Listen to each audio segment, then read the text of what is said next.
একেবারে হাতের আঙ্গুলে গোনা যাচ্ছে বাংলাদেশের নির্বাচনের দিন। অর্থাৎ আর অল্প কয়েকদিনের মধ্যেই 3-4 দিনের মধ্যেই নির্বাচনটি হতে যাচ্ছে। এবং বাংলাদেশের তো বটেই, বাংলাদেশের বাইরে বাংলাদেশিরা পৃথিবীর যেখানে থাকুন না কেন তাদের চোখ আছে বাংলাদেশের এই নির্বাচনটির দিকে। নানা দিক থেকে নির্বাচনটি গুরুত্বপূর্ণ। অনেক দিন পর মানুষ ভোট দিতে পারবে, এটি একটি বিষয়। অন্যদিকে আলোচনায় আছে বিএনপির পাশাপাশি জামাত ইসলামের উত্থান। অর্থাৎ জামাত ইসলামী দ্বিতীয় স্থানে ছিল জনমত জরিপগুলোতে, কিন্তু ভোটের ব্যালটের যুদ্ধে তারা প্রথম স্থানে চলে যায় কিনা সেটিও রাজনৈতিক অঙ্গনে বেশ বড় ধরনের আলোচনা হয়ে আছে। এইসব বিষয় নিয়ে আমাদের টিভিএন 24 নিউজ নেটওয়ার্কের বিশেষ আয়োজন আওয়ার ডেমোক্রেসি স্পেশাল, এবং এই অনুষ্ঠানে আমরা কথা বলার জন্য আমন্ত্রণ জানিয়েছি ওয়াশিংটন ভিত্তিক থিঙ্ক ট্যাঙ্ক প্রতিষ্ঠান স্কুল অফ লিডারশিপের চেয়ার জনাব নয়ন বাঙালিকে। নয়ন বাঙালি, আপনাকে স্বাগত জানাচ্ছি আমাদের আলোচনায়। আমরা যেটি বলছিলাম যে নির্বাচনের একেবারেই দোরগোড়ায় এখন আমরা দাঁড়িয়ে, এবং এর মধ্যেই প্রচারণা, বড় দলগুলো নির্বাচনী ইশতেহার প্রকাশ থেকে শুরু করে সব আনুষ্ঠানিকতাই অনেকটা হয়ে গিয়েছে। মানুষ ভোট দেওয়ার অপেক্ষায় আছে। ঠিক এই মুহূর্তে আমরা মানুষ আসলে জানতে চায় যে কোন দল কাদের কি প্রতিশ্রুতি দিচ্ছে এবং সেগুলো বাস্তবায়নের সক্ষমতা তাদের কতটুকু আছে। একেবারে এই সবশেষ যে ইশতেহারটি প্রকাশ হয়েছে বিএনপির ইশতেহার, সেটি নিয়ে একটু আপনার কাছে জানতে চাই। বিএনপির এই ইশতেহারে উল্লেখযোগ্য দিকগুলো কি দেখছেন? ধন্যবাদ আপনাকে এবং আপনার মাধ্যমে টিভিএন টেলিভিশনের যে দর্শক সকলকে ধন্যবাদ জানাচ্ছি। এবং আপনার প্রশ্ন খুবই প্রাসঙ্গিক, যেহেতু আর কয়েকটা দিন পরে নির্বাচন, এবং খুবই স্বাভাবিক নির্বাচন যেহেতু, এবং নির্বাচনের পূর্বে প্রত্যেকটি দল তাদের নির্বাচনী একটা ম্যানিফেস্টো ইশতেহার তারা ঘোষণা করে, এবং এই ইশতেহারটি ঘোষণা করে তারা তাদের যে প্রতিশ্রুতিগুলো, সেই প্রতিশ্রুতিগুলো জনগণের সাথে এক ধরনের চুক্তি, যে আমরা আগামী দিনে নির্বাচিত যদি হই তাহলে আমরা কি করব, এবং আমরা সেই নির্বাচিত হওয়ার পূর্ব মুহূর্তে আমার প্রতিশ্রুতি যাতে পরবর্তীতে মানুষ সেই প্রতিশ্রুতির সাথে মিলিয়ে দেখতে পারে। কিন্তু বাংলাদেশের যে কালচার সেটি হচ্ছে যে আমরা অনেক বড় বড় কথা শুনি। আমরা এক সময় ঘরে ঘরে চাকরি দিব শুনেছি, আমরা জিডিপির ব্যাপারে আমরা শুনেছি, বাংলা অর্থনীতির ব্যাপারে শুনেছি, কিন্তু এখন যে প্রাসঙ্গিক যে রাজনৈতিক যে দলগুলি রয়েছে, একদিকে হচ্ছে 10 দলীয় জোট, আর একদিকে বিএনপি সহ অন্যান্য সমদলীয় যারা রয়েছে তাদের, এবং কয়েকদিন আগেই বিএনপির ইশতেহার হয়েছে, তার বুধবারে হয়েছে জামায়াত ইসলামের, তারপরে শুক্রবারে হয়েছে বিএনপির। এবং এখানে ইশতেহারে আমি যেগুলো আমি মানে ভাবতে চাই এবং বলতে চাই সেগুলো হচ্ছে ইশতেহারের বিষয়বস্তুর সাথে বাস্তবতার সম্পর্ক গুলো নিয়ে একটু দেখতে চাই, যে আসলে ইশতেহারের সাথে কতটুকু বাস্তবসম্মত একটা ইশতেহার হয়েছে। আমরা প্রথমেই জানি যে বিএনপি মোটামুটি একটা পরিকল্পনা কেন্দ্রিক একটা ইশতেহার দেওয়ার চেষ্টা করেছে, মানে পরিকল্পনা, যেটি অনেকেই বলার চেষ্টা করছে যে জামায়াত ইসলাম কল্পনা ভিত্তিক একটি ইশতেহার দিয়েছে আর বিএনপি দিয়েছে পরিকল্পনা ভিত্তিক। তাহলে কোথায় পরিকল্পনা ভিত্তিক দিয়েছে যদি সে আলোচনাগুলোই যদি করি আপনার টিভিএন এর মাধ্যমে, যেটি দেখেছি যে মোটামুটি 5টি পিলারের উপরে দাঁড়িয়ে তাদের এই ইশতেহারটি ছিল। 5টি পিলারের মধ্যে ধরেন প্রথমটি হচ্ছে রাষ্ট্র কাঠামো সংস্কার, যেটি আমরা বিস্তর আলোচনা হয়েছে, অনেকে জানে, আমি হয়তো এত বিস্তর আলোচনা করব না। তারপরও বলতে চাই যে দ্বিতীয়টি আর্থসামাজিক উন্নয়ন। আর্থসামাজিক উন্নয়নটাও তারা দেখেছে ধরেন 2-3টি ভাগে। একটা হচ্ছে বৈষম্যহীন একটি আর্থসামাজিক উন্নয়ন, বা যেটা টেকসই হবে, টেকসই উন্নয়ন, এবং পাশাপাশি উল্লেখ করেছে রাষ্ট্রীয় সক্ষমতা বৃদ্ধির মাধ্যমে এই আর্থসামাজিক উন্নয়নটি। 3 নম্বর পিলারটি আমি যেটা দেখেছি অর্থনৈতিক, এটা অর্থনীতির পুনর্গঠন, যেটি মানে যে পুনরুদ্ধার, যে ভঙ্গুর যে অর্থনীতিটা ছিল 17 বছরের যে ভঙ্গুর অর্থনীতি, যদিও আমরা অর্থনীতিকে ফুলে ফেপে অনেকভাবেই দেখেছি, উন্নয়নের নামে দেখেছি, সেই ভঙ্গুর অর্থনীতির জায়গাটা চিহ্নিত হয়েছে, সেটাই হচ্ছে একটা বড় অ্যাচিভমেন্ট। এবং এই চিহ্নিত হওয়ার পরবর্তীতে এই ভঙ্গুর অর্থনীতি থেকে একটা পুনরুদ্ধার করা এবং পুনর্গঠন করা। এবং 4 নম্বর ভিত্তিতে আমি বলতে চাই একটা ডিসেন্ট্রালাইজেশনের একটা ইঙ্গিত রয়েছে। মানে ডিসেন্ট্রালাইজেশন বলতে বোঝাচ্ছে যে অঞ্চল ভিত্তিক যে বন্টন গুলো, সুষম বন্টন, যেখানে এমনটি যাতে না হয় যে আপনি গোপালগঞ্জের লোক হবেন তো বেশি সুবিধা পাবেন, গোপালগঞ্জে বেশি বরাদ্দ হবে, কিংবা ওই এলাকার মন্ত্রী সে বরাদ্দ হবে, সে বিষয়টিতে মানে পাশ কাটিয়ে অঞ্চল ভিত্তিক একটি সুষম উন্নয়নের কথা স্পষ্ট হয়েছে। এবং পঞ্চম স্তম্ভ তো 5টি বিষয় আছে, যে সেটি হচ্ছে খেলাধুলা, ধর্ম, তারপরে সমাজ সংস্কৃতি ইত্যাদি বিষয়ে স্পষ্ট বিএনপি কিছু উল্লেখযোগ্য জিনিস রয়েছে। এখন আমি যদি আসি যে এখানে আপনি কোন কোন জায়গাগুলোতে মানে খুব গদ বাঁধা না, মানে গদ বাঁধা বলতে আপনি তো ধরেন সব উন্নয়নের কথা তো সবাই বলবো, আমি যদি আপনাকে বলি যে ঠিক আছে আপনি একদিনের মধ্যে একটা উন্নয়নের ফিরিস্তি রাখেন, আপনি লিখে দিলেন উন্নয়নের ফিরিস্তি, কিন্তু এই উন্নয়নের ফিরিস্তির সাথে কাজের যে সম্পর্ক, সেই কাজে তারা 9টি জায়গা কিন্তু খুবই হাইলাইট করেছে, যে বিএনপি 9টি জায়গা হাইলাইট করেছে, কিন্তু আমি সেই 9টি জায়গাও করতে চাচ্ছি না, আমি খুবই ছোট ছোট ক্ষুদ্র ক্ষুদ্র কয়েকটি বিষয় আপনাদেরকে আপনাদের টেলিভিশনের মাধ্যমে তুলে ধরতে চাই, তাহলে যে বিষয়গুলো আমাদের আমি মনে করি দর্শকদের জন্য খুব বুঝতে ভালো হবে। সেটা যেমন ধরেন ট্রুথ কমিশনের কথা আমরা জানি, কিন্তু বিএনপি যেটা ট্রুথ অ্যান্ড হিলিং কমিশনের কথা বলেছে, এই যে ট্রুথ অ্যান্ড হিলিং কমিশন এটা কিন্তু খুবই গুরুত্বপূর্ণ একটা জায়গা, এবং বিএনপি উপরাষ্ট্রপতির একটা পদ সৃজন করার কথা বলেছে তাদের ইস্তেহারে, তোমার সেটাও কিন্তু খুবই গুরুত্বপূর্ণ। শুধু তাই না, যে বাংলাদেশের বিনির্মাণের ক্ষেত্রে যে প্রশাসনকে ঢেলে সাজানো কিংবা সবকিছুতে সাজানোর জন্য মেরিটোক্রেসির যে একটা বিষয় একদম স্পষ্ট করে আমাকে খুব মানে ভালো লেগেছে, যে মেরিটোক্রেসির বিষয়টা খুবই স্পষ্ট ভাবেই উল্লেখ করা রয়েছে, এবং এই পাশাপাশি প্রশাসনের জন্য 1 র্যাঙ্ক 1 পেনশন পলিসি এটি খুবই গুরুত্বপূর্ণ। আমি নিজে ব্যক্তিগতভাবে ধরেন শ্রমিক আন্দোলনের সাথে একসময় যুক্ত ছিলাম, শ্রমিক সংগঠন করেছি, ট্রেড ইউনিয়ন নিয়ে পড়াশোনা করেছি, যে কারণে আমার ওই জায়গাটা একটু দৃষ্টি ছিল যে আসলে সেটা কি করতে যাচ্ছে এখানে। তাই সেখানে আমি দেখলাম যে সবসময় যেটি হয়, আপনি দেখবেন মজুরি কাঠামো নিয়ে বাংলাদেশের সবসময় একটা সংঘাতের জায়গা, মানে মজুরি, নিম্নতম মজুরি নিয়ে, তারপরে মজুরি বোর্ড গঠন করা থাকলেও মজুরি বোর্ডের লোকজনদের কোনো কাজ করার তারা সুযোগ পায় না তারা বলে, এবং সবসময় মজুরি নিয়ে। কিন্তু এখানে যেটা দেখলাম যে 2 বছর পর পর এই মজুরি কাঠামো নিয়ে একদম কি স্পষ্ট একটি শব্দ, প্রাইস ইন্ডেক্স বেসড ওয়েজেস, আপনি লক্ষ্য রাখবেন যে প্রাইস ইন্ডেক্স বেসড ওয়েজেস পৃথিবীর কোন কোন দেশে, সেটি স্পষ্ট করে তারা 2 বছর পর পর আপনি যে মুদ্রাস্ফীতি বলেন, মূল্যস্ফীতি বলেন, বিভিন্ন কাঠামো, বাংলাদেশের অর্থনীতির অবস্থা বলেন, আয় ব্যয়ের হিসাব নিকাশ বলেন, এগুলোর সাথে সামঞ্জস্য রেখে যে 2 বছর পর পর যদি মজুরি কাঠামো নির্ধারণ হয়, তাহলে এটি কিন্তু একটা বড় সিগনিফিকেন্ট জায়গা মনে হচ্ছে যে এটি একটা হবে। আর আপনারা তো এই আলোচনাগুলো শুনছি, যে কি কার্ড গুলো, ফ্যামিলি কার্ড, হেলথ কার্ড কিংবা তারপরে ফার্মার্স কার্ড, কিন্তু আরেকটি কার্ডের কথা কিন্তু খুব একটা আলোচনায় আসে নাই, আপনি দেখবেন ইশতেহারে, সেটি হচ্ছে প্রবাসীদের কার্ড। কারণ প্রবাসীরা এত বেশি সিগনিফিকেন্ট ভূমিকা রাখছে, যেহেতু অর্থনৈতিকভাবে বাংলাদেশকে সমৃদ্ধ করছে রেমিটেন্সের মাধ্যমে, পাশাপাশি প্রবাসীদের যে বিষয়গুলো যে তুলে আসছে, যে প্রবাসীরা যে শুধু ভোটার হয়েছে তা না, প্রবাসীরা আগামী দিনে বাংলাদেশের নেতৃত্ব দিবে, কিভাবে দিবে সেটি আপনি ইতালির দিকে তাকিয়ে দেখেন, ইতালিতে যারা প্রবাসে বসবাস করে ইতালির লোকজন, তারা কিন্তু ইতালির পার্লামেন্ট মেম্বার হয়, সেটি কিন্তু হবে। কিন্তু তার আগে যে প্রক্রিয়াটি আমি দেখলাম, যে প্রবাসী কার্ড, এবং প্রবাসী কার্ডের পাশাপাশি আমি আরেকটা শব্দ দেখেছি এরপরে, সে উদ্ধার উইং। আপনি জানেন যে বিদেশে যারা বসবাস করে অনেকেই দেখা যাচ্ছে বিভিন্ন দুবাই, কাতারে জেলখানায় তারা বন্দী হয়ে রয়েছে, কিংবা তাদের যে ধরনের চুক্তির মাধ্যমে আনা হয়েছিল তারা প্রতারিত হয়েছে, তারা হয়তো কোথাও চাকরি পাচ্ছে না, এই যে তাদেরকে উদ্ধার কার্যক্রম করার জন্য একটা উদ্ধার উইং এবং একটা ব্যাংক তৈরি করা হবে। ব্যাংক বলতে সেই টাকা পয়সার লেনদেনের ব্যাংকটা, কিন্তু সেই ব্যাংকটা হচ্ছে ডেটাবেস একটা ব্যাংক, যেটাতে স্মার্ট স্কিল ব্যাংকের কথা বলা হয়েছে। এইখানে আমার কাছে মনে হচ্ছে যেন এই পয়েন্ট গুলা আমরা যদি দেখি যে এগুলো আসলে কিন্তু কার্যকর করা সম্ভব, এবং এটা খুবই ইফেক্টিভ এবং বাস্তবসম্মত।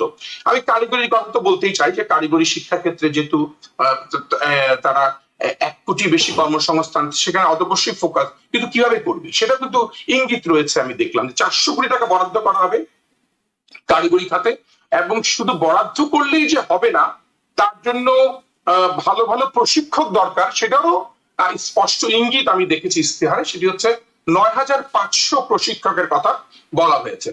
আপনি ধরে নিলাম কারিগরি পাশাপাশি আপনি হঠাৎ করে আরেকটা বিষয়ে জাম্প করি, সেটা হচ্ছে যেমন ধরেন আমরা তো এই বজ্র নিষ্কাশন এই ময়লা আবর্জনা নিয়ে ঢাকা শহরটাকে প্রায় আমরা চিন্তা করি, সারা বাংলাদেশের এটা একটা চিন্তার বিষয়।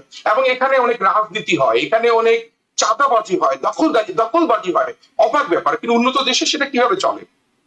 যেটা সার্কুলার মডেলের কথা বলা হয়েছে, সার্কুলার মডেলটা হচ্ছে এই বজ্রকে সম্পদে পরিণত করার যে প্রক্রিয়াটা আগেও প্রচেষ্টা ছিল, কিন্তু এটা খুব স্পষ্ট ইস্তেহারে যে আনা খুবই দরকার। সেটা আমার কাছে মনে হয়েছে এটা কিন্তু একটা মানে এমপ্লয়মেন্ট জেনারেশনের ক্ষেত্রে যেমন কাজে দিবে, অর্থনৈতিক উন্নয়নের ক্ষেত্রে কাজে দিবে। এখন যদি আসেন শিল্প প্রসারের ক্ষেত্রে, শিল্পের ক্ষেত্রে বিএনপির তাহলে চিন্তাটা কোথায়? শিল্পের একটা কম্পিটিটিভ শিল্প দরকার, যে আমাদের ধরেন আপনি মোমবাতি বানাতে পারেন, কিংবা আপনি মাশরুম দিয়ে আপনি ভালো খাবার তৈরি করতে পারেন, সেটা মার্কেটে নিয়ে আসতে চান। কিন্তু এটার জন্য যে আমরা দেখেছি যে ন্যাশনাল ট্রেড কম্পিটিটিভনেস কাউন্সিল করা হবে, লক্ষ্য রাখেন এগুলা মানে এগুলা কিন্তু সিগনিফিকেন্ট জায়গা। এবং যারা ভোটার তারা যদি বুঝতে পারে যে এই জায়গাগুলো হাত দিয়েছে, যে ন্যাশনাল ট্রেড কম্পিটিটিভনেস কাউন্সিল গঠন করা হবে এনসিসি, সেটার জন্য তাহলে শিল্প প্রসারে কি ভূমিকা রাখবে। আবার আরেকটা জিনিস, যেমন ধরেন আপনি আমেরিকাতে থাকেন, সোশ্যাল ওয়ার্কারদের সোশ্যাল ওয়ার্ক লাইসেন্স আছে, টিচারদের লাইসেন্স আছে। বাংলাদেশে কিন্তু লাইসেন্সিং সিস্টেমের ব্যাপারে কোনো আলোচনা আদৌ কোনো রাজনীতিবিদ করেছে কিনা আমার সন্দেহ। কিন্তু বিএনপির আমি ইস্তেহারে যেটি দেখতে পেলাম যে একটা ইন্টারন্যাশনাল সার্টিফিকেশনের, যেটা প্রফেশনাল সার্টিফিকেশনের দিকে যাবে, যেটা আমি বলতে পারি যে সোশ্যাল ওয়ার্কার লাইসেন্সিং বাংলাদেশের লক্ষ লক্ষ ছেলেপেলের সোশ্যাল ওয়ার্কার, তাদের যদি সার্টিফিকেশনটা তারা যদি পায়, বাংলাদেশের শিক্ষকদের যদি মান উন্নয়ন করতে চান, তাহলে তাদের সার্টিফিকেশন যদি আপনি কনফার্ম করতে পারেন, তাহলে সেটি কোন জায়গায় যাবে? তাহলে তাদের মান উন্নয়ন বাড়বে এবং প্রতি বছর রিনিউয়াল সিস্টেমে তাদের যে আরো বেশি এডুকেশন প্রয়োজন হবে, প্রত্যেক বছর কন্টিনিউইং এডুকেশন হবে, এইগুলোর ব্যাপারে কিন্তু নজর হচ্ছে। এগুলা ইঙ্গিত দেখলে বোঝা যাচ্ছে। শুধু তাই না, আপনার বস্ত্রটাকে ব্র্যান্ডিং করতে চাচ্ছেন। আমাদের বস্ত্র তো ওয়ালমার্টে বিক্রি হচ্ছে, H&M বিক্রি হচ্ছে, সব জায়গায়। আমরা আমাদের ব্র্যান্ডিং নিয়ে কি চেষ্টা করছি, চিন্তা করছি? কিন্তু এখানে আমি দেখেছি যেটা গ্লোবাল ব্র্যান্ডিং ফেসিলিটেশন করা হবে, সেটারও স্পষ্ট কথা বলা আছে। তাহলে বৈশ্বিক দরবারে আমাদের পণ্যগুলোকে ব্র্যান্ডিং করানোর একটা বড় ধরনের প্রচেষ্টা। আর যদি ধরেন আরো কিছু রোধ করার কথা যদি বলি, যেমন ধরেন সাইবার বুলিং রোধ করা হবে, এগুলো যে গদবাধা কথা, আমি যেগুলো বলছি গদবাধা কথা না, গদবাধার বাইরের বিষয়গুলো আমি তুলে ধরার চেষ্টা করছি। আপনার কন্টেন্ট ক্রিয়েটরদের ব্যাপারে একটা বড় ধরনের প্রকল্প চেষ্টা করা, এবং যেটাকে শুধুমাত্র ক্ষমতা না, একটা অধিকারের জায়গায় কাজ করার প্রচেষ্টা, এবং প্রতিশোধ না, একটা ন্যায়ের জায়গায় যাওয়া। যদিও বিএনপি জুলাই সনদটাকে মাথায় রেখে এবং ৩১ দফাটাকে মাথায় রেখে যে কাজ করার যে প্রকল্পটা হাতে নিয়েছে, তাদের মধ্যে যেমন রেইনবো নেশনের কথা আমরা বিএনপির কাছ থেকে, বেগম খালেদা জিয়ার কাছ থেকে শুনে আসছি। তারপরে রেইনবো নেশনের যে কনসেপ্ট, যে চিন্তাধারা, সেখানে যদি যান, তাহলে অর্থনীতিটাকে দুই ভাগেও যদি ভাগ করে ফেলি, একটা উনি ডিজিটাল অর্থনীতির দিকে চলে চিন্তা করছেন, আর গ্রামীণ অর্থনীতির দিকে চিন্তা করছেন, তাহলে সেখানে এই যে উনার যে পথ নকশা, উনার মানে বিএনপির যে পথ নকশা, সেখানে খুবই দেখতে পাচ্ছি আমি স্পষ্ট যে সামাজিক ও রাষ্ট্রীয় চুক্তির এই ঘোষণাটা খুবই বাস্তবসম্মত একটা বিষয় হয়ে যাচ্ছে। আর নারীদের ক্ষেত্রে তো আপনি নারীর ক্ষমতায়নের প্রশ্নে অনেক গদবাধা কথা থাকলেও আমার কাছে যে দুই চারটি জিনিস মনে হচ্ছে যে খুবই আধুনিক এবং সেটি খুবই যুক্তিসঙ্গত, সেটা হচ্ছে নারীদের একটা সাপোর্ট সেল, পাশাপাশি যেমন ধরেন কর্মস্থলে নারীদের ব্রেস্ট ফিডিং সেন্টার হয়তো অনেক শিল্প কারখানায় করেছে, কিন্তু সরকারি ভাবে যদি একটা বড় ধরনের উদ্যোগ না হয়, তাহলে এই জিনিসগুলো অনেক বড় জায়গায় যাবে। আমি শুধু তাই দেখি না, আমি দেখেছি ধরেন কর্মসংস্থানের কথা বললেই তো মনে হচ্ছে যেন কিভাবে করবে। ব্লু ইকোনমির কথা খুবই স্পষ্ট করে বলা হয়েছে, কারণ আপনি জানেন যে এই ব্লু ইকোনমি তো ধরেন বিশ্বব্যাংক যেটাকে বলেছে সাস্টেনেবল ইউজ অফ ওশানের কথা বলেছে, যেটা বাংলাদেশ চাইলে 7 লার্জেস্ট জিডিপি এই খাত হিসেবে ব্লু ইকোনমিকে নিতে পারে। এই যে আকুয়া কালচারের মাছ ব্যবসার বিষয়, তাহলে ব্লু ইকোনমির কথাও কিন্তু খুব স্পষ্ট করে বিএনপি আমি এতে দেখেছি। আরো যদি বলতে চাই আপনাকে, যে ধরেন খেলাধুলার ক্ষেত্রে তার কিছু, খেলাধুলা আপনি তো অনেক কিছু বলতে পারেন, আমি খেলার সুযোগ দিব, বাচ্চাদেরকে নিয়ে আসবো, তা এইগুলো গদবাঁধা কথা। কিন্তু গদবাঁধার বাইরে আমি যে ৩-৪টে কথা আমার কাছে মনে হচ্ছে, যাকে স্পোর্টস ভিলেজ করার কথা বলেছে, যেখানে স্পোর্টস ইকোনমির কথা স্পষ্ট আছে, যে স্পোর্টসটা যে একটা ইকোনমিক গ্রোথের সাথে কাজ করবে সেটি, এবং স্পোর্টস রিসার্চের কথা বলা আছে, আমরা সারা জীবন খেলাটাকে খেলার মতো করে দেখেছি। খেলা যে একটা গবেষণার জায়গা, খেলাটাতে নিয়ে আমরা গবেষণা করতে পারবো, খেলা নিয়ে যে একটা থিঙ্ক ট্যাঙ্ক হবে, সেগুলো নিয়ে কিন্তু আমরা কথা বলার সুযোগ পাচ্ছিলাম না। কিন্তু এখন ইশতেহার দেখে মনে হচ্ছে যে স্পোর্টস রিসার্চের কথা যেহেতু বলা হয়েছে, মনে হচ্ছে খেলাধুলা নিয়েও কিন্তু আমরা গবেষণা করতে পারবো, এবং স্পোর্টস ডিপ্লোমেসির কথা বলা হয়েছে খুবই স্পষ্ট ভাবে। জি। ফলে যে জায়গাতে হয়েছে যে আমরা তো ধরেন গদবাদা কথা ইপিজেড এর কথা বলি, কিন্তু এখানে দেখছি এক্সক্লুসিভ ট্যুরিজম জোনের কথা বলা হচ্ছে।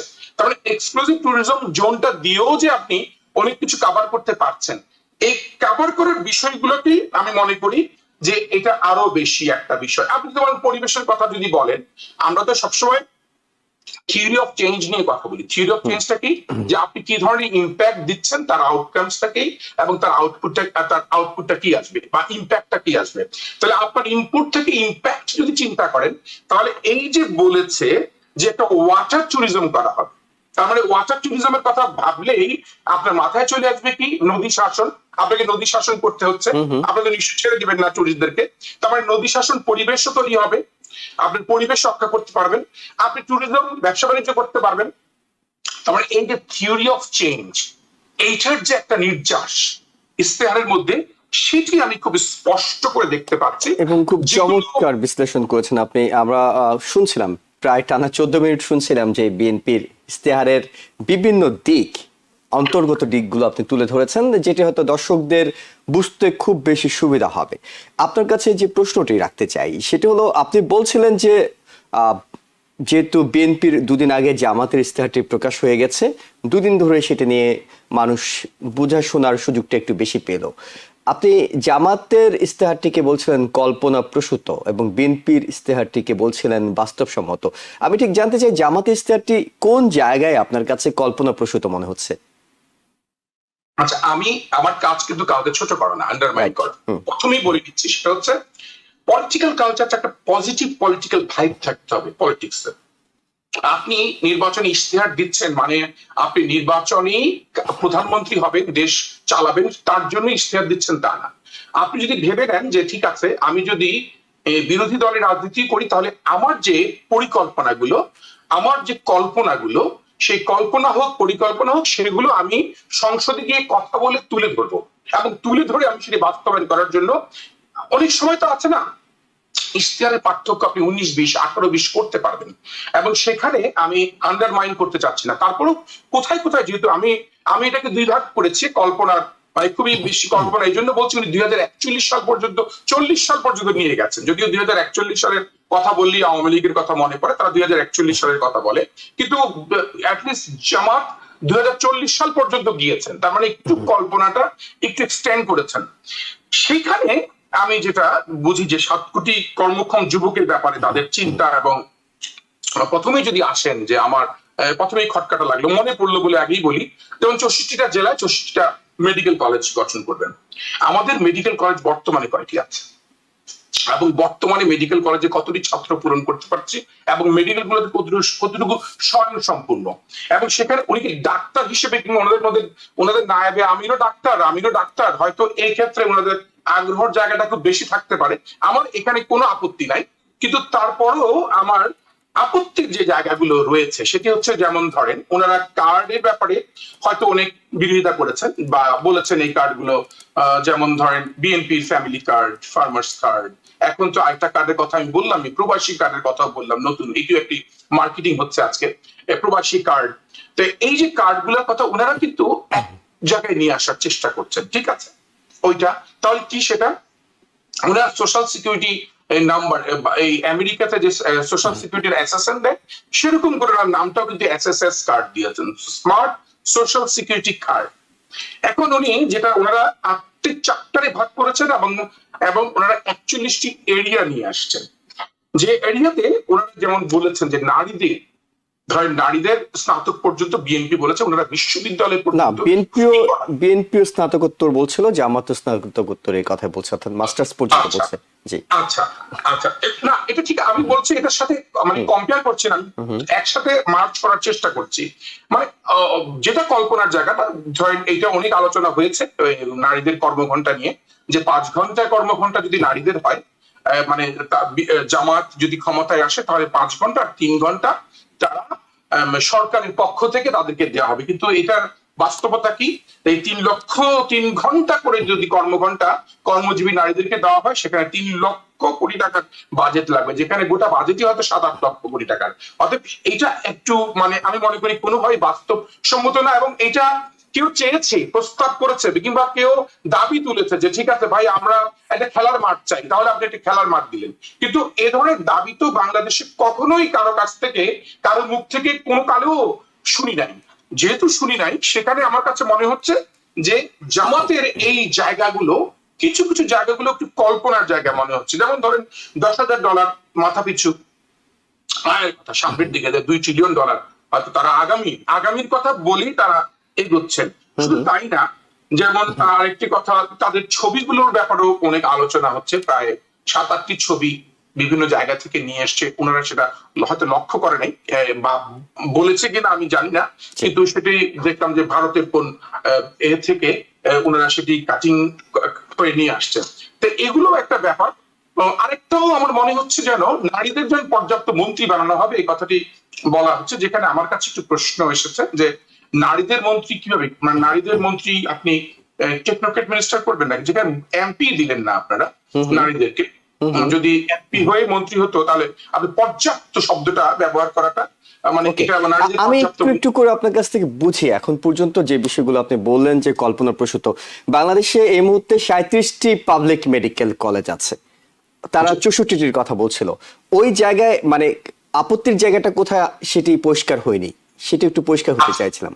আচ্ছা, আমাদের 37টি মেডিকেল কলেজ, যদি প্রত্যেকটি জেলা কেন্দ্রিক আপনি মেডিকেল কলেজ খোলেন, তাহলে সেই মেডিকেল কলেজের যে বাজেট গুলো বা মেডিকেল কলেজের জন্য অপ্রতুল যে অবস্থা, এখনই যে ব্যবস্থাপনার মধ্যে 37টির মধ্যেই আমাদের মধ্যে যে সীমাবদ্ধতা রয়েছে, সেই সীমাবদ্ধতা উতরিয়ে 64টা জায়গায় 64টা করার থেকে যদি আমরা এই বিদ্যমান যে বিশ্ববিদ্যালয়, ওই যে মেডিকেল কলেজগুলো রয়েছে সেগুলোতে মনোযোগ দিয়ে, কারণ আপনি মেডিকেল কলেজ থেকে তো কি বের করবেন? ডাক্তার বের করবেন।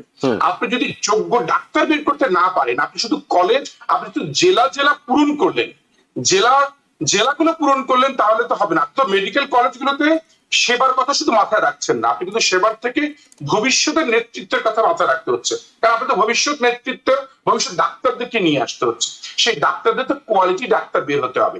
আমরা তো এমনিতেই প্রাইভেট মেডিকেল কলেজগুলো থেকে পাশ করা ডাক্তারদেরকে নিয়ে আমরা এখনই অনেক জায়গায় অনেক ধরনের আলোচনা, আমরা আঙ্গুলি তুলি অনেক ক্ষেত্রে, এবং সেটি আমাদের জন্য কখনই ভালো ভালো ভালো দিক হয় না। ফলে আমাদের ছেলেমেয়েরা দেখা যাচ্ছে যে এখানে আর প্রাইভেট মেডিকেল কলেজগুলোর প্রতি আস্থা না রেখে চীনে চলে যাচ্ছে পড়াশোনা করার জন্য, আরো সুযোগ পাওয়ার জন্য, স্কলারশিপ পাচ্ছে বলে চলে যাচ্ছে, কিংবা আরো বেশি উন্নত কোনো অবস্থান হওয়ার জন্য। তো সেখানে আমরা তো শুধু মেডিকেল কলেজ স্থাপন করাটাই তো বড় কাজ না, কারণ স্থাপন করার মেডিকেল কলেজের সাথে এটা কিন্তু মেডিকেল কলেজ অন্যান্য কলেজ বিশ্ববিদ্যালয়ের থেকে কিন্তু আরো বেশি মাত্রায় গভীর এবং আরো বেশি মাত্রায় ব্যয়বহুল। যে কারণে বলছি যে 64টা জেলায় 64টা মানে আপনি প্রশ্ন তুলছেন সেটি মানসম্পন্ন হবে কিনা, এই তো? মানসম্পন্ন অবশ্যই। ওকে, আর যদি মানসম্পন্ন হয় তাহলে কোনো সমস্যা নেই। শুনেন, সম্ভাবনা স্বপ্ন দেখতে তো কোনো, শুনেন, কল্পনার জায়গায় তো আপনি ভালো কল্পনাই করেন, আপনি তো একটা কল্পনা তো, এবং ইস্তারগুলো তো আসলে এমনই হয়। হ্যাঁ, আমরা তো মানে আপনিও দেখেছেন, আমরাও দেখেছি যে বাংলাদেশে এর আগে 12টি সরকার এসেছে, এটি ত্রয়োদশ সংসদ নির্বাচন। এই 12টি সরকারে যারা এসেছে তারা খুব সুন্দর সুন্দর ইস্তেহার দিয়েই কিন্তু এসেছিল। পরবর্তীতে জনগণ কি ধরনের শাসন পেয়েছে সেটি তো আসলে ইস্তেহারের সঙ্গে অনেক আকাশ পাতাল তফাৎ আমরা দেখি, কিন্তু আশার জায়গাটা বেঁচে থাক, এটি হলো বড় কথা, যে ভালো স্বপ্ন দেখিয়ে সবাই আনুক। আমরা আশার জায়গা বেঁচে রাখতে চাই, এবং আমরা ভাবতে চাই যে এই কাজগুলো হবে, এই কাজগুলো হওয়ার জন্য প্রক্রিয়াগুলো দেখতে চাই, যেটি বলেছি থিওরি অফ চেঞ্জটা। আমি আরো একটি প্রশ্ন আপনার কাছে করতে চাই, সেটি হলো আপনি প্রশ্ন তুলেছেন, সেটি হলো জামাত যদি নারীদের 5 ঘন্টা কর্মঘন্টা রাখে তাহলে যে বাজেটটা দেবে সে বাজেটটা কোত্থেকে আসবে, এই বাজেটের বিষয়টা। একইভাবে বিএনপির ইস্তেহারের কিংবা বিএনপি নির্বাচনী প্রচারণায় সবচেয়ে বেশি যে বিষয়টি প্রচারণা পাচ্ছে ফ্যামিলি কার্ড, কৃষক কার্ড এবং প্রবাসী কার্ডের কথা এখন বললেন। এই কার্ডগুলোর জন্য বাজেট কোত্থেকে আসবে, কিংবা এই কি বিপুল সংখ্যক মানুষকে দেওয়া হবে? কতগুলো পরিবার আছে বাংলাদেশে, যদি আমরা ধরে নিই যে 4 কোটি পরিবারও ধরি, তাহলে তাদের জন্য বাজেটটা কোত্থেকে আসবে সেটি কি ইস্তেহারে পরিষ্কার হয়েছে? আচ্ছা, এই এই ব্যাপারটি আপনি মানে খুবই এটাই প্রশ্নটা হচ্ছে এখনই, যে প্রশ্নটা এই জায়গায় যে আমি যদি বলি আঙ্গুলি তুলি যে জামাত যেটা দিবে সেটি কোত্থেকে দিবে। তারা নারীদের একটা ব্যাপক সংখ্যকটা ব্যাপক গোষ্ঠীর ব্যাপারে বলেছে, যেখানে অর্ধেকই আমাদের নারী, তাদের ব্যাপারে বলেছে। যদিও নারীদের ব্যাপারে ওনাদের বিভিন্ন মন্তব্য কিংবা বিভিন্ন আল জাজিরায় ওনার ইন্টারভিউ সবকিছু মিলিয়ে উনি প্রশ্নবিদ্ধ, কিন্তু তারপর সমালোচনার জন্ম নিয়েছে, নারীদের মনে খটকা জেগেছে বিষয়টি নিয়ে, খুবই স্বাভাবিকভাবেই এটা জন্ম দিয়েছে। পক্ষান্তরে আপনি যেটি বলেছেন যে আসলে এই ফ্যামিলি কার্ড বলেন, ফার্মার্স কার্ড বলেন, এই যে কার্ড গুলো ধরেন, ফার্মার্স কার্ড কেন দিচ্ছে? ফার্মার্স কার্ড দিচ্ছে যে একটা কৃষক, একটা প্রান্তিক কৃষক বা মাঝারি কৃষক বা ক্ষুদ্র কৃষক, সেই কৃষকটা যাতে টিকে থাকে, ধরেন এই টিকে থাকার লড়াই, সেই টিকে থাকার লড়াই, তাহলে তাকে কি দিবে? তার সাথে একটা ব্যাকওয়ার্ড লিঙ্কেজ আমি লক্ষ্য করতে পারছি। ব্যাকওয়ার্ড লিঙ্কেজ আপনি দেখবেন, যখনই আপনি একটি গার্মেন্টস ইন্ডাস্ট্রি খুলবেন, গার্মেন্টস ইন্ডাস্ট্রির ব্যাকওয়ার্ড লিঙ্কেজটা খুব ইম্পর্টেন্ট হয়ে যায়। কেন? আমরা দেখা যাচ্ছে যে টাকা মানে আমরা এক্সপোর্ট খাতে যে টাকাটা আনছি, আবার সেই টাকাটা আবার খরচ করে ফেলছি অধিকাংশ ইম্পোর্ট খাতে। কিভাবে? আমরা হয়তো বুতাম নিয়ে আসছি, সুতা নিয়ে আসতেছি, বিভিন্ন লেবেল নিয়ে আসতেছি, ট্যাগ নিয়ে আসতেছি, কিন্তু আমরা দেখা যাচ্ছে টেক্সটাইলকে আমরা আরো বেশি মাত্রায় প্রণোদনা দিতে চাচ্ছি। আমরা একটা বাটন ফ্যাক্টরিকে আমরা বলছি, একটা থ্রেড ফ্যাক্টরিকে আবার সুতা বানানোর ফ্যাক্টরিতে আমরা চলে যেতে চাচ্ছি। এটা কি ব্যাকওয়ার্ড লিঙ্কেজ?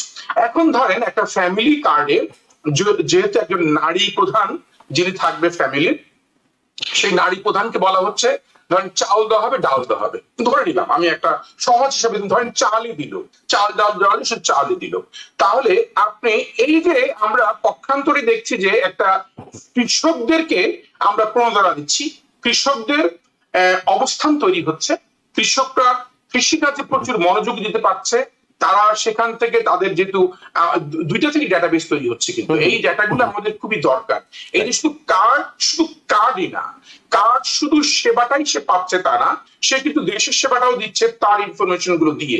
এবং সে তার কোথায় কোথায় গ্যাপ, যদি সেটা পূরণ করা যায়, ইস্তেহার অনুযায়ী হোক, চিন্তার জায়গা থেকে যদি সঠিক জায়গায় যারা কাজ করবে মাঠে করতে পারে, তাহলে দেখবেন এই কৃষকের উৎপাদিত পণ্য আমরা যেই মাদের, আমরা তাহলে সরকারি ব্যবস্থাপনায় আমরা যে মাদেরকে ফ্যামিলি কার্ড দিয়েছি, সেই কৃষকদের থেকেই সরকার অনেক ভালো মূল্যে, আমরা নিশ্চয়ই মধ্যস্বত্বভোগীরা কৃষকদেরকে ঠকায়, সে ঠকানো থেকে মুক্ত করে কৃষকরা ন্যায্য মূল্য পেল। এট দ্য সেম টাইম কৃষকদের কাছ থেকে আমরা মানে এই কনসেপ্টটা নিয়ে কিন্তু বিতর্ক নয় নর্মাগের, এই কনসেপ্টটা নিয়ে বিতর্ক নয়। ফ্যামিলি কার্ড, কৃষক কার্ড, এটি যে দরকার, এটি নিয়ে বিতর্ক নয়, এটি দরকার। আমাদের যে হ্যাঁ, যারা অভাবী দারিদ্র বাংলাদেশের জনগোষ্ঠী রয়েছেন, তাদের জন্য এটি নিঃসন্দেহে অনেক বেশি উপকার করবে। বিতর্কের জায়গাটি হলো এটি বাস্তব কতটা বাস্তবায়ন করা সম্ভব হয়। আপনার নিশ্চয়ই মনে আছে যে আমাদেরকে 10 টাকা কেজিতে চাল খাওয়ানোর স্বপ্ন দেখানো হয়েছিল, আপনার মনে আছে তো সেটি, না? হ্যাঁ হ্যাঁ, 10 টাকা কেজিতে চাল খাওয়ানোর স্বপ্ন।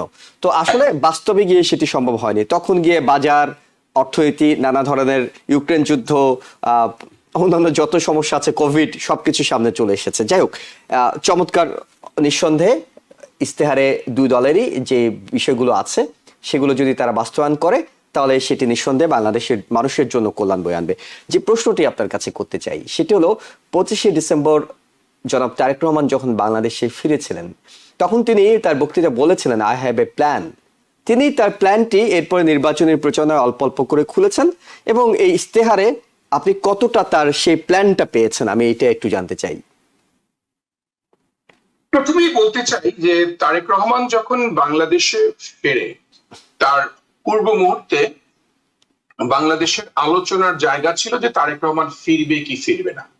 ঠিক আছে, মানে উনি আলোচনার জায়গাটা এমন, আপনি দেখেন গ্যাপ গুলো দেখেন। আমি এই জন্য ওই প্রোগ্রামে আপনাকে এটা বলতে চাচ্ছি প্রাসঙ্গিক ভাবে, যে গ্যাপটা হচ্ছে এমন যে যেই সময় মানুষ নির্বাচনের কথা বলছে, এট দ্য সেম টাইম মানুষ কিন্তু বলা শুরু করে দিচ্ছিল যে আওয়ামী লীগ ছাড়া কি আসলে নির্বাচনটা হতে পারবে। মানে গ্লোবালি হোক, লোকালি হোক, কিংবা বিভিন্ন জায়গায় এক ধরনের ইনজেক্ট করার চেষ্টা করছে। ঠিক তখনই যখন তারেক রহমানের ইস্যুটাই মানুষের মাথায় চলে আসছে যে আসলে তারেক রহমান আসবে কি আসবে না, তখন অন্য কোনো আলোচনাটাই হয় নাই। এটা গেল।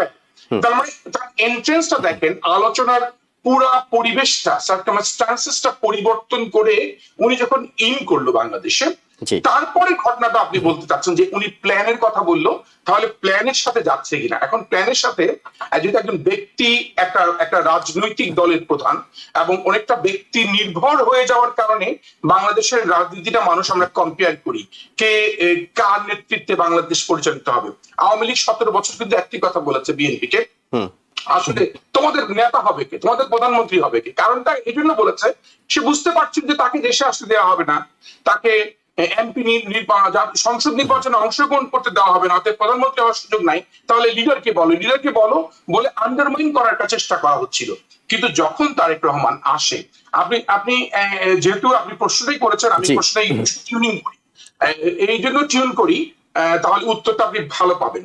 আপনি মনে করবেন যে বাংলাদেশের রাজনীতিতে এই যে এখন যে বিবদমান যে দুইটি রাজনৈতিক প্রতিদ্বন্দ্বী, তারা কি আসলে প্রতিদ্বন্দ্বী?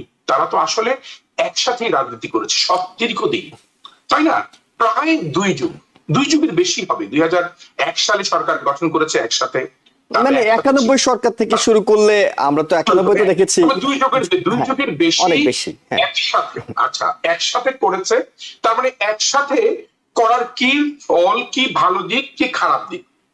একটা কথা আমি বলে নিই, যে একটা তো ধরেন আফ্রিকানদের একটা মোরাল একটা ফিলোসফি আছে, এটাকে বলে উবুন্টু ফিলোসফি। ওকে, যে I am because we are, এটা হচ্ছে তাদের ফিলোসফি, যে আমরা এই জন্য যে আমরা সবাই, আমি এই জন্যই আমরা। তো এখন এই কনসেপ্টটা মাথায় নিয়ে বিএনপি দেখেন একটা বার্ডেনকে ক্যারি করেছে দীর্ঘদিন, একটা বার্ডেনকে। আপনি লক্ষ্য রাখবেন কেন বার্ডেনকে ক্যারি করেছে। বিএনপি চাইলেই বলতে পারতো যে ঠিক আছে, এত আন্তর্জাতিক চাপ, এত দেশের চাপ, যে হ্যাঁ রাজাকার, আল বদর, দেশের শত্রু, ইসলামী রাষ্ট্র ব্যবস্থা, জঙ্গিবাদ, অনেক কিছু তিলক লাগানোর পরে তাহলে বিএনপি এই দীর্ঘদিন সংসার করেছে, তাহলে বিএনপির রাজনৈতিক উদারতার কথা বলবো না বিএনপির রাজনৈতিক স্ট্র্যাটেজির কথা বলবো। আমি একটা এথিক্স এর দুইটা কথা বলে শেষ করি। কোনটা বলবেন? মানে আপনি এই ক্ষেত্রে কোন শব্দটা ব্যবহার করবেন? আমি একটা এথিক্স, একটা ফিলোসফির কথা বলি। একটা হচ্ছে কমিউনিটেরিয়ান ফিলোসফি, একটা আছে এটা পলিটিক্যাল ফিলোসফি। সেটার কথা হচ্ছে people should value its relationship. People তার রিলেশনশিপটাকে ভ্যালু দিতে হবে, এবং you should not abandon your friend just to protect your image. তার মানে বিএনপি তার ইমেজটাকে প্রোটেক্ট করার জন্য you can't abandon your friend. এবং এট দ্য সেম টাইম একটা এথিক্যাল ভ্যালুর কথা বলি, সেটাকে বলা হয় ডিওন্টোলজিক্যাল এথিক্স। সেটাও কি, you don't discard people just because they become a burden. এই দুইটাকে মাথায় রেখে বিএনপি দীর্ঘদিন চর্চা করে একটি রাজনৈতিক দলকে আপনি তো 3 জন ছাত্র একটা ক্লাসে, বা 2 জনই ছাত্র, যে সেকেন্ড সেটা, যে সেকেন্ড সে কোন রকম পরীক্ষা দিলেও সে সেকেন্ড হয়। এখনকার রাজনৈতিক বাস্তবতায় জামাত সবচেয়ে বেনিফিশিয়ারি একটা দল। কেন? সেটা হচ্ছে আওয়ামী লীগ আজকে অনুপস্থিত, সেই সুযোগটা জামাত। এখন এই সুযোগটা কাজে লাগিয়ে, এখন আপনার প্রশ্নে এবার চলে যাই, তাহলে পরিকল্পনার প্রশ্নে যে মানুষের মধ্যে আলোচনার ঝড় কারা তুলেছে, যে পরিকল্পনাটা দিয়ে, তাহলে এই পরিকল্পনার নির্যাসটা কি আসছে? পরিকল্পনার নির্যাস আজকের কথা না, কারণ এই যে 31 দফাটা দিয়েছে, 31 দফাটা সেটা হচ্ছে ওকে। আমরা একটু সময়ের স্বল্পতার জন্য আপনাকে বেশ কয়েকটি প্রশ্ন করতে চাই। সেটা হলো নানবাঙ্গালী, মানে জামাত বিএনপির সম্পর্কের যে রসায়ন, সেটা নিয়ে আপনি বলছিলেন যে এটি কি বার্ডেন, এটি কি স্ট্র্যাটেজি, এটি কি নৈতিক অবস্থান, কি? কিন্তু আপনার কাছে কি মনে হয়, এখন তো অনেক জামাতের ব্যাপারে আলবদর, রাজাকার, যুদ্ধাপরাধ, অনেক কথা বিএনপির মুখ থেকে বেরোচ্ছে, গুপ্ত বেরোচ্ছে। যদি আওয়ামী লীগ থাকতো, আপনি আওয়ামী লীগের প্রসঙ্গটি এনেছেন, যদি আওয়ামী লীগ নির্বাচনের মাঠে থাকতো, শেখ হাসিনা পলাতক না হয়ে ক্ষমতাচ্যুত হতেন, কিংবা শেখ হাসিনা তখন পদত্যাগ করতেন এবং পরবর্তীতে একটি নির্বাচন দিতেন, আপনার কাছে কি মনে হয় বিএনপি জামাত কি এখন একসাথে শেখ হাসিনার বিরুদ্ধে লড়তো না? মানে জোট করে, তো বিএনপি জামাত তো জোট করেই আওয়ামী লীগের বিরুদ্ধে এই নির্বাচনে অংশ নিত, নাকি আলাদা নিত? আপনার কাছে কি মনে হয়? লড়াই শুনেন, সবসময় এস্টাবলিশমেন্টের বিরুদ্ধে লড়াইটা যারা অপর বিরোধী দলগুলাই বা অন্যান্য শক্তিগুলাই একত্রিত হয়। তাই না? এস্টাবলিশমেন্টের বিরুদ্ধে কিন্তু বিচ্ছিন্নভাবে থাকে না, সবাই কিন্তু একটা কনসেনসাস হয়ে যায়, একটা মিটিং অফ মাইন্ড তৈরি হয় কারণ বিভিন্ন প্রশ্নে। অতএব সেখানে আওয়ামী লীগ ক্ষমতায় থাকলে যে তারা যে সবাই এক কাতারে, কারণ পুরো আন্দোলনটা আপনি জুলাই বিপ্লবের এখন যারা মাঠে আছে, যারা নির্বাচন করছে, সারা বাংলাদেশে যারা নির্বাচন করছে এখন এই 300 আসনে, এবং যে সকল দল নির্বাচন করছে সবাই তো জুলাই যোদ্ধা, জুলাই বিপ্লবের বাংলাদেশের মানে ফ্যাসিবাদের বিরুদ্ধে যারা ছিলেন সবারই অবস্থান। এখানে তো কারো এখন যার যার অবস্থান তার তার জায়গায় চলে আসছে, ক্ষমতা কেন্দ্রিক কিংবা স্বার্থ কেন্দ্রিক কিংবা একটা জায়গায় পরিবর্তনের জন্য তাদের চিন্তাটাকে স্টাবলিশ করতে চায়, সেটা হচ্ছে ভিন্ন আলোচনা। কিন্তু আপনি ফ্যাসিবাদের বিরুদ্ধে সবাই তো একই ছিল, এটা এমনটি কোনো ভাবার কোনো কারণ নাই যে হাসিনার বিরুদ্ধে আন্দোলনটা শুধু বিএনপিকেই করতে হয়েছে, তা না, জামাতকেও করতে হয়েছে, জামাতকে খেসারত দিতে হয়েছে। সেটি তো, সে ব্যাপারে তো কোনো, কারণ এটা তো মূল অ্যাক্টরটা তো ছিল আওয়ামী লীগ, ফ্যাসিবাদ, তারা ভূমিকা রাখেছে, আর ভিকটিমটা তো ছিল গোটা রাষ্ট্র, গোটা জাতি, গোটা সামগ্রিক রাজনৈতিক দলগুলো। এখানে তো আমাদের কোনো সমস্যা নেই। কিন্তু আমি তো যে আপনি যেটা বলতে চাচ্ছিলেন, আমার কাছে মনে হচ্ছে যে তাহলে জামাতের সাথে তো আপনাদের অনেক সম্পর্ক ছিল, বিএনপি তাহলে জামাতের সাথে সম্পর্ক গ্রহণের সুবিধাও তো নিয়েছে, ধরেন যদি বলতে আপনি এটাই চান। কিন্তু আপনাকে মাথায় রাখতে হবে যে বিএনপি চাইলে যে বিষয়গুলো করতে পারতো, আপনি জানেন পুরো জুলাই বিপ্লবের ক্রেডিটটা বিএনপি কিন্তু পুরোটাই নেওয়ার সুযোগ ছিল। জুলাই বিপ্লবে যদি চলে আসতো তারেক রহমান ওই সময় দেশে, যদি বলতো যে ঠিক আছে তোমাকে, তারা তো জুলাই যে এনসিপির যে ছেলেগুলো, তারা তো তাকেই প্রথম ফোন দিয়েছিল, উনি চাইলে কিন্তু এটি করতে পারতো। এবং ওনাদের এই যে দীর্ঘ সময় নেওয়া অস্থিরতার ভাবটা খুব কম দেখানো। আপনি পক্ষান্তরে জামাতকে আপনি দেখেন, এখনো জামাত চাচ্ছে যে বিএনপি জাতীয় সরকারেরই কথা, কিছুদিন আগেও কিন্তু গিয়েছে জামাত। আপনি কি ভাবেন যে এটি তারেক রহমান কিংবা দলের প্রধান বোঝে না তার দূরদর্শিতা? যদি আজকে সবাই মিলেই নির্বাচন হয় তাহলে তো আওয়ামী লীগের আমি দামি নির্বাচনের সাথে কোনো পার্থক্য থাকলো না। তাহলে আমরা মিলেই সব ভাগ বাটোয়ারা করে নিয়ে নিই, একটা নির্বাচন যাতে হয়, একটা প্রতিদ্বন্দ্বিতা যাতে হয়। উনি সবশেষ মানে শুক্রবারে রয়টার্সে তিনি যে ইন্টারভিউটি সবশেষ দিয়েছেন সেখানে তিনি স্পষ্ট করেছেন বিষয়টি। তিনি বলেছেন যে আমি চাই একটা শক্তিশালী বিরোধী দল থাকুক, মানে সবাইকে নিয়ে যদি আমরা তাদেরকে মন্ত্রী বানাই, তাদেরকে নিয়ে জাতীয় সরকার করি, এটি তার অবস্থান পরিষ্কার করেছেন, এটি সবচেয়ে বড় দিক। অন্যদিকে জামাত বারবার বলছে যে ভবিষ্যতে আমরা একসাথে সবাইকে নিয়ে কাজ করবো, আমরা সরকার গঠন করলে বিএনপিকে ডাকবো, নানা কিছু। এটি পলিটিক্যাল স্ট্যান্ড, জনগণের কাছে পরিষ্কার, জনগণ সেটি বুঝে ভোট দেবেন। আপনার কাছে সবশেষ একটি বিষয় জানতে চাই, আমি আমেরিকায় থাকছি, একটি বিষয়ের সঙ্গে আমরা খুবই পরিচিত, প্রেসিডেন্সিয়াল ডিবেট, এবং প্রেসিডেন্সিয়াল ডিবেট কমিশন এটি শত বছর ধরে করছে, যদি এবার চ্যানেল ভিত্তিক হয়েছে, প্রার্থীরা নিজেরা চ্যানেল চুজ করে নিয়েছিলেন। জামাতের আমির তিনি কয়েক দফা প্রস্তাব দিচ্ছেন তারেক রহমানকে, আসুন একটা পলিসি ডিবেট করি। আপনার কাছে কি মনে হয়, বাংলাদেশে যদিও ভোটের সময় আর খুব বেশি নেই, এই পলিসি ডিবেট কিংবা দুই রহমান, মিস্টার তারেক রহমান এবং মিস্টার শফিকুর রহমান, তারা যদি এটা ডিবেট করতেন, জনগণের জন্য সেটি পছন্দের প্রার্থী বাছাই, পছন্দের দল বাছাই আরেকটু বেশি সহজ হতো কিনা? প্রথম কথা বলে নেই, হাতে আছে 3 থেকে 4 দিন নির্বাচন। আচ্ছা, যেহেতু 3 থেকে 4 দিন আছে, সেখানে ডিবেট করার জন্য যে প্রস্তুতি দরকার, এবং বাংলাদেশের ডিবেট যদি হয় খুবই ভালো একটি কালচার ডেভেলপ করতে পারতো। আমি প্রথমেই এটিতে আমি একমত পোষণ করি। দলের স্ট্যান্ড ভিন্ন হতে পারে যে নির্বাচনের ক্ষেত্রে বা ডিবেটের ক্ষেত্রে, কিন্তু এই ডিবেটের ক্ষেত্রেও যদি ধরেন জামাতের এখন যে বিষয়টি, জামাতের সবচেয়ে অ্যাচিভমেন্টটা কি জানেন? জামাতের অ্যাচিভমেন্ট এটা একটু শুনতে চাই, মানে আপনাদের চোখে অ্যাচিভমেন্ট আগে জামাতের অ্যাচিভমেন্টটা বলে ফেলি। জামাত যেটা চায় সেটা জামাত পেয়ে গেছে। আমরা হয়তো যারা ভোটার বা জনগণ তারা বুঝতে পারছি, অনেকে বুঝতে পারছে, কেউ পারছে না। জামাত চাচ্ছে বাংলাদেশে একটা পলিটিক্যাল পার্টি হিসেবে তারা যে একটা বড় মানের পলিটিক্যাল পার্টি, এবং তারা যে একটা বড় ধরনের ভূমিকা রাখতে পারে। তারা কিন্তু জামাতের অবস্থান আপনি আগে তো জাতীয় পার্টির নিচেই ধরা হইতো, আগে 4 নম্বরে ছিল, জাতীয় পার্টির অনেক নিচে। কিন্তু জামাত কিন্তু এখন সেকেন্ড পার্টি, তার দ্বিতীয় পার্টি, তার মানে দেশে এখন গ্যাপ থাকার কারণে হোক, বিভিন্ন কারণে হোক, হয়েছে তো সেকেন্ড পার্টি। জামাত এই ক্রেডিটটাই আরো এস্টাবলিশ করতে চায় তারা বিভিন্ন ভাবে। জামাত জানে সে কয়টা আসন পাবে, আমি আপনার থেকে অনেক বেশি জানি, আমি তো বলতে চাই না। জামাত নিজেও বোঝে যে সে কিভাবে কোন পর্যায়ে যাবে, কিন্তু জামাতের প্রত্যেকটা জায়গায় যে জামাত যে ধরেন যে হাইপটা তৈরি করেছে, হাইপটা তৈরি করছে এবং যে ট্রিকি পয়েন্ট নিয়ে তারা মাঝে মাঝে এই একটু গেম খেলছে, সেটা কিন্তু মাঝে মাঝে মনে হচ্ছে যেন জামাত একটু অতিরিক্ত ধরেন অ্যাম্বিশিয়াস কিংবা অতিরিক্ত আত্মবিশ্বাস বলবেন, অতি উৎসাহী হওয়ার কারণে অনেক ভুল করে ফেলে। কিন্তু জামাতের অনেক ভুল করার কথা না। আমি জামাতের কিন্তু কনস্ট্রাকটিভ একজন সমালোচক, কারণ জামাতের কনস্ট্রাকটিভ সমালোচক এই জন্য যে আমার বাড়ি যেখানে সেখানে আমার একই গ্রামে সৈয়দ আব্দুল মোহাম্মদ তাহের সাহেবের বাড়ি। তবে আমি জামাতের রাজনীতির সাথে দীর্ঘদিন আমি অবজার্ভ করেছি এবং তাদের কনস্ট্রাকটিভ সমালোচনা করি। এই জন্য জামাত যে স্টাইলটা ধরে রেখেছিল দীর্ঘদিন, তাদের যে মৌলিক ভিত্তিটা জায়গাটা, সে মৌলিক জায়গাটা তারা হারাচ্ছে প্রতিদিন। কারণ তারা একটু ওভার প্লে করতে গিয়ে যেটা হয় আর কি, হ্যাঁ, ওভার প্লে করতে গিয়ে তারা তাদের জায়গা থেকে বের হয়ে আসছে। ফলে জামাত তাদের সক্রিয়তা যদি হারায় তাহলে বেশি ক্ষতিগ্রস্ত হবে জামাত। হ্যাঁ, ভোটের যুদ্ধে আপনি অনেক কথাবার্তা বলে আপনি হয়তো 20টার জায়গায় 70টা সিটি নিয়ে নিলেন, সেটাই তো রাজনীতির শেষ না। কিন্তু আপনি যে অস্তিত্ব নিয়ে আগাচ্ছিলেন দীর্ঘদিন, মানে আপনি যে 170-এর কথা বলছেন, 70-এর জায়গায় 170, সেটিকে আপনার কাছে কোনোভাবে বাস্তবসম্মত মনে হচ্ছে না?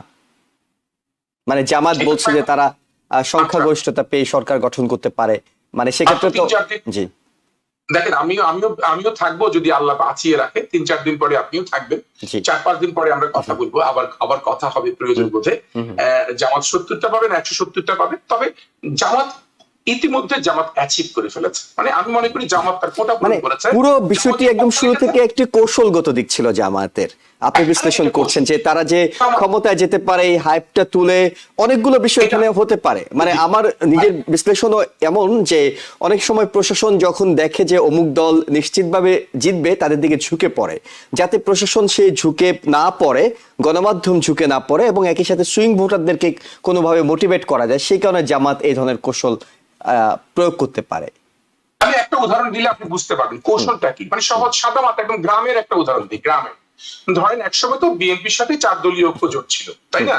ধরেন 4 দলীয় ঐক্য জোটের সমাবেশ হচ্ছে, আমি আমার মানে তাদের সবচেয়ে বৃহৎ একটা আসন, যে আসনটি নিশ্চিত আসন, জামাতের বড় আসন, ডাক্তার সৈয়দ আব্দুল্লাহ মোহাম্মদ তাহেরের 14 গ্রামের আসন। ধরেন তো ধরেন 4 দলীয় ঐক্য জোট, ধরেন একটা সমাবেশ, সে সমাবেশে 4টি পার্টির লোকই আসবে।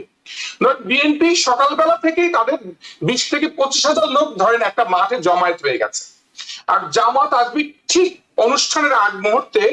ধরেন এমন বড় মিছিল, একজনের পেছনে একজন, একজনের পেছনে একজন, এই লাইনটা আপনি দেখতে মনে হবে যে কমপক্ষে এই 5,000 লোক, কিন্তু আওয়াজটা তাদের এমন থাকবে যে জামাত মনে হচ্ছে পুরো সমাবেশটাই জামাতই করেছে।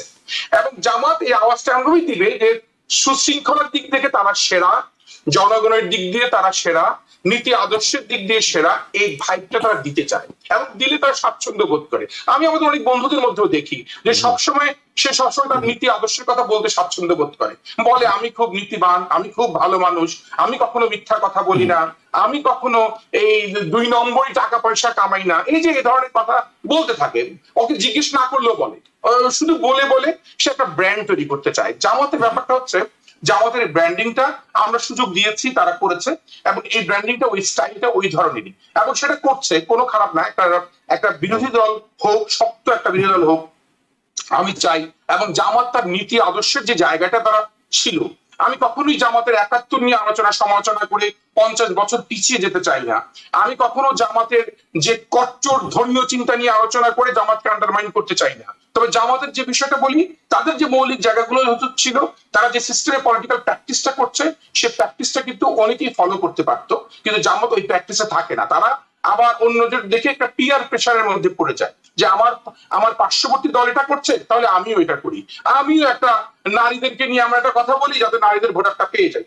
ভাই, আপনি গতকাল বললেন একটি কথা নারীদের বিষয়ে, আবার পরের দিন বললেন নারীদেরকে পর্যাপ্ত মন্ত্রী বানাবেন। মানে এটা কি তার জায়গায় আর থাকছে না। ফলে উনি উনার ক্রেডিবিলিটি হারাচ্ছে, মানে উনি উনার এই দলটি ক্রেডিবিলিটি হারাচ্ছে। আমি চাইবো না দলটি ক্রেডিবিলিটি হারায়। আমি চাইবো বাংলাদেশের সবচেয়ে শক্তিশালী একটি বিরোধী দল তৈরি হোক। এবং যেটি হয়েছে, আরেকটি পজিটিভ দিক হয়েছে বাংলাদেশে, এই তুমুল জামাত এটি একটি ভালো কাজ করেছে। এখন আমি বলতে চাই জামাতের পক্ষে, জামাত যে একটা বড় ধরনের প্রতিদ্বন্দ্বিতার একটা আমেজ তৈরি করতে পেরেছে, সেটি ভালো হয়েছে কি বাংলাদেশে নির্বাচনের আমেজটা মনে হচ্ছে। এখন মানুষ সারা রাত ধরে টেলিভিশনের সামনে থাকবে, থেকে দেখবে কে কত ভোট পাচ্ছে, কে করে। এই যে জিনিসটা, এটাও কিন্তু জামাতকে আমি মনে করি তাদেরকে একটু হাততালি দেওয়া উচিত। জি, এবং আপনি আমি নিঃসন্দেহে আমরাও এত দূরে বসে, প্রায় 8,000 মাইল দূরে বসে আমরা নির্বাচনটা দেখব, পর্যবেক্ষণ করব। তবে আমার কাছে যেটি ভালো লেগেছে সেটি হলো যে মানুষের ব্যাপক আগ্রহ আছে, সেই আগ্রহের জায়গায় যাতে সহিংসতা, কোনো রকম হানাহানি এই উৎসব মুখর পরিবেশটাকে নষ্ট না করে। কারণ আমরা জানি যে এই মুহূর্তে সবচেয়ে দুর্বল প্রশাসন নিয়ে সবচেয়ে গুরুত্বপূর্ণ নির্বাচনটি করতে হচ্ছে ডক্টর মোহাম্মদ ইউনূস সরকারকে। তাই আমাদের প্রত্যাশা থাকতে পারে, শুভকামনা থাকতে পারে, এবং রাজনৈতিক দলগুলোর মধ্যে প্রকৃত গণতান্ত্রিক চর্চা, যেটি হয়তো আপনার আলোচনায় উঠে এসেছে, সেটি আসলেই সুন্দর বাংলাদেশের পথ তৈরি করবে বলে আমরা বিশ্বাস করছি। নয়ন বাঙালি, আপনাকে অসংখ্য ধন্যবাদ আপনার গুরুত্বপূর্ণ সময় এবং মতামতের জন্য। আমরা ফলাফলের পরে নিঃসন্দেহে আবারও আলোচনা করব। ভালো থাকবেন, এবং দর্শক যারা দেখছিলেন সবাইকে ধন্যবাদ জানাচ্ছি এতক্ষণ আমাদের সঙ্গে থাকার জন্য। ভালো থাকবেন। TBN 24 টেলিভিশন দেখতে আজই কল করুন 7187776556। লগ ইন করুন www.totalcablebd.com। নিউ ইয়র্ক থেকে সম্প্রচারিত TBN 24 টেলিভিশন বিশ্বজুড়ে বাঙালির কণ্ঠস্বর।